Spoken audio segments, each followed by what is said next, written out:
And I'm actually an economist, I'm a development consultant. I do since 25 years, I advise governments in Southeastern Europe, in Ukraine, in Kosovo, Albania, Macedonia about economic transformation. And what I will tell now is basically the result of my work in practical terms on the ground and my recommendations, how to be resilient, how to have economic growth, and what to do in concrete terms. First of all, I will try to... Yes, I want to take you back 35 years, one generation ago. What exactly happened? We have basically, at the moment, in the year 89, 91, we are now in Germany. Germany was reunited. We basically won the Cold War. And this is a very important moment in history, these 2 years of 89 and 91 with the breakup of the Soviet Union and the opening of Eastern Europe. I want to remind you on two numbers. There were 5.2 billion people at that moment, 35 years ago, and we have now 8.2 billion people. 3 billion people more. It's an enormous number. It's an enormous success. I want to remind you as well, the GDP at that time was 20 trillion. We are now at 110 trillion. The last 35 years were the most successful in the entire human history. It's unprecedented. And the question is now, can we repeat this success for the next 35 years? But still, remember these numbers, they are really very important and they are unprecedented in terms of success.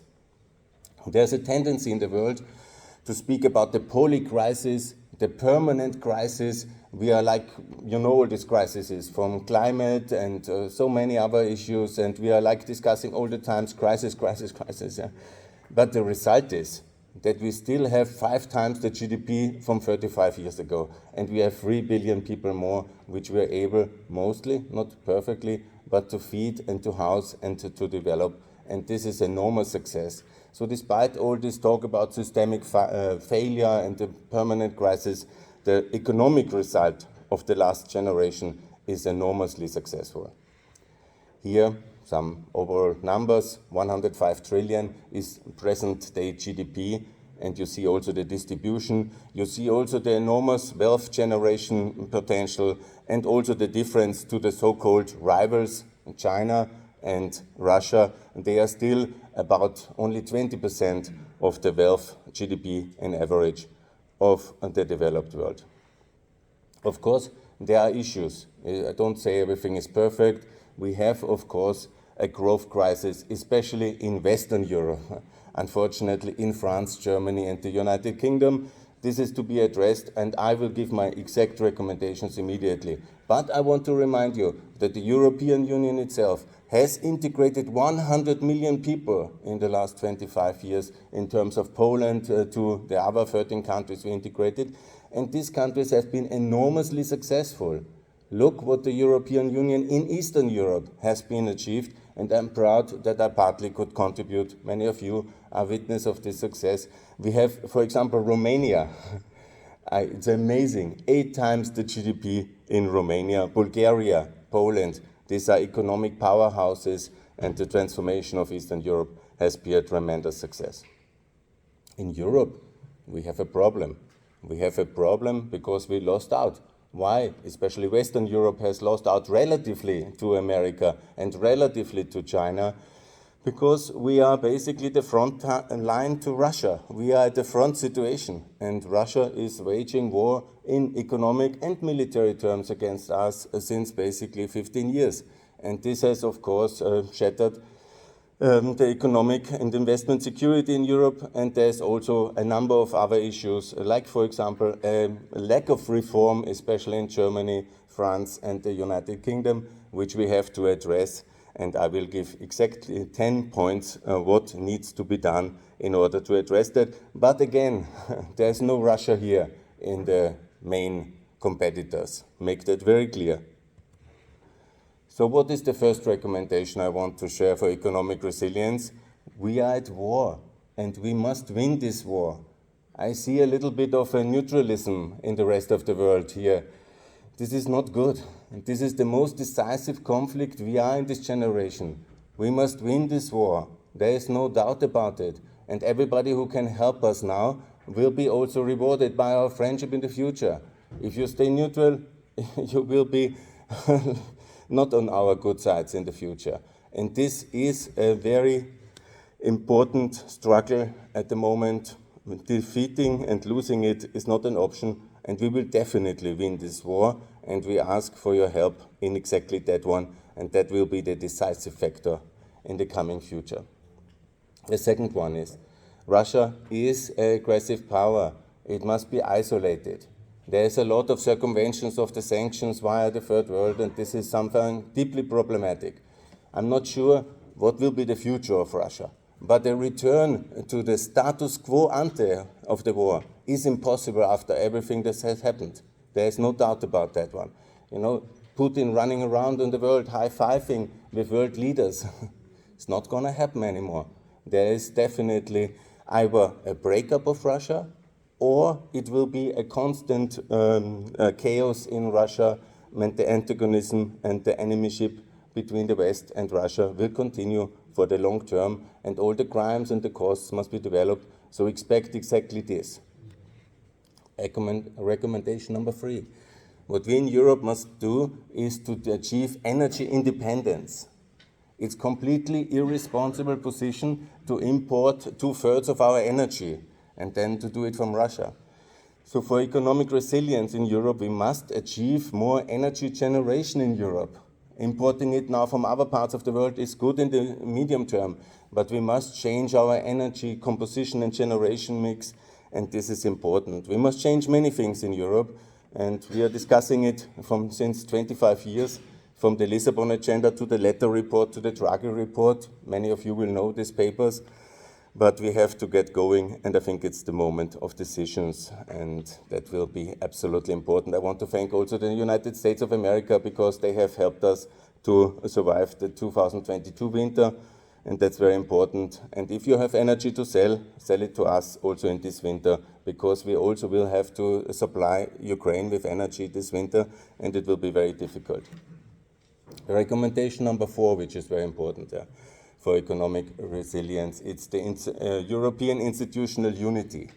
I understand many of you from Africa, Asia, you will be also, and even many from Europe, will be at loss to explain exactly why, which country in Europe is in NATO, which country is in the EU, which country is in Schengen, which country is in OECD, which country has the euro. We are a little bit confusing ultimately, and as many people even on our continent who cannot exactly understand why exactly that is all like that. And we must be much faster with European unity. All countries must be in NATO, all countries must be in the EU, all countries must be in the euro, and all in Schengen, and all in OECD. And there is no real justification for any of them not to be. We must be much faster united, and that's key for economic resilience. On the global level, you know, so much talk about BRICS, and the BRICS will take over, BRICS, all these things. You know, this will not happen. The reality is we have the OECD. It's a very powerful institution, but we are a little bit slow to enlarge it. I cannot understand why we don't open this organization, which we built for the reconstruction of Europe, to all the countries who want to join, and then to compete with BRICS.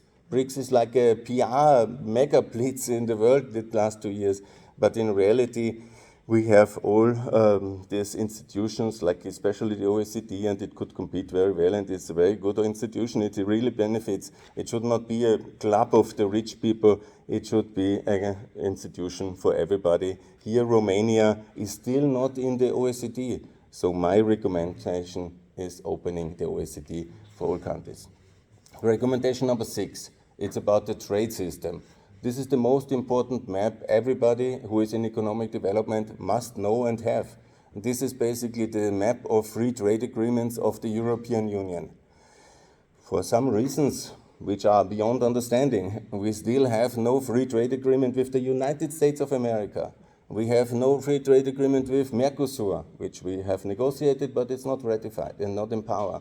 We have also no free trade agreement with the African Union, not with ASEAN, not with India, not with Australia, and not with the Gulf Cooperation Council. I have the whole list here. This is now, when the new institutions are formed in the European Union, the absolute priority to get this done. And if you're one of the countries which do not have a free trade agreement with the European Union, that's absolutely necessary to get that done. This is the backbone of our world economy, must be done. I was very happy in the previous panel, there was already a recommendation about currencies. That's absolutely important. I've worked in Ukraine and I've personally witnessed 4 crises of the currencies in Ukraine now since the war in 2014, 15, and then again now. And this is absolutely disaster for investment, for economic security, for trade, for the people, for everybody. So I recommend to have stable currencies. Stable currencies means the euro or the dollar and nothing else. So you must peg your currency, fix your currency towards one of the 2 main currencies of the world and create investor security for trade and investment. Most of the countries here on the map you see have in reality already such a system. Some of them think they are strong enough to go into flexible systems, but this is you must be very rich to afford this.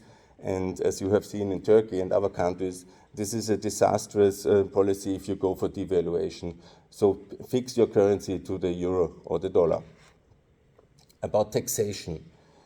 The world has changed in 2017 with the tax reform in the United States. The richest and best economy of the world has now 21% of corporation tax. Which country is richer than America or more competitive? Nobody. So you cannot have a tax rate over 21%. It's impossible if you want to attract investment. You have to have a lower tax rate than the United States of America. And the reason why we have so much FDI now going to America is exactly that reason, this huge tax decrease from 35 to 21. I have now the European corporate taxations, again in Western Europe, much too high, at 30 or so. This is unacceptable and it doesn't work, and then the capital flows into the United States or to other lower tax destinations. So my recommendation is 15% corporate tax for everybody. Fair, 15. If you go lower, fine, but higher, you have to be really very rich to afford it or you don't care for investment. So this is very important. On the income tax, I understand some people want progressivity for the sake of equality, but I reject it. Since 30 years I'm campaigning for the flat tax in Eastern Europe and I was relatively successful. Most of the countries from the Baltics to the Bulgaria have now some form of flat tax in the region between 10% income tax and 20%, some of them. Okay, the variation can be always there, but my recommendation also on that. 15% of the income flex tax is the best system. And now, after 20 years, I can also prove it. See the success of the Eastern European countries who went in that direction. They have made it fair for the compliance, fair for the people. They have more understanding of the taxpayers and much higher growth. So this is really very important. Recommendation number 9 is we must build more. The global gateway was already mentioned of the European Union, 300 billion, but that's by far not enough for the infrastructure needs which we have in the world. We must build more railways, highways, energies. We must be more united. We must fund it.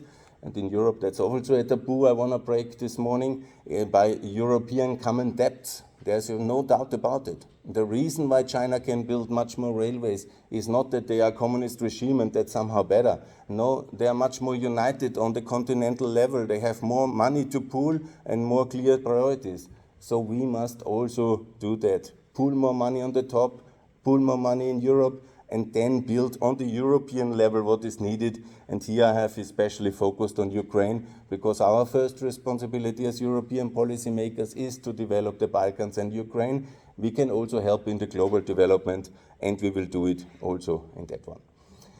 Number 10, then my last recommendation, maybe also the most controversial, but the fact is we must be more open towards migration and workforce.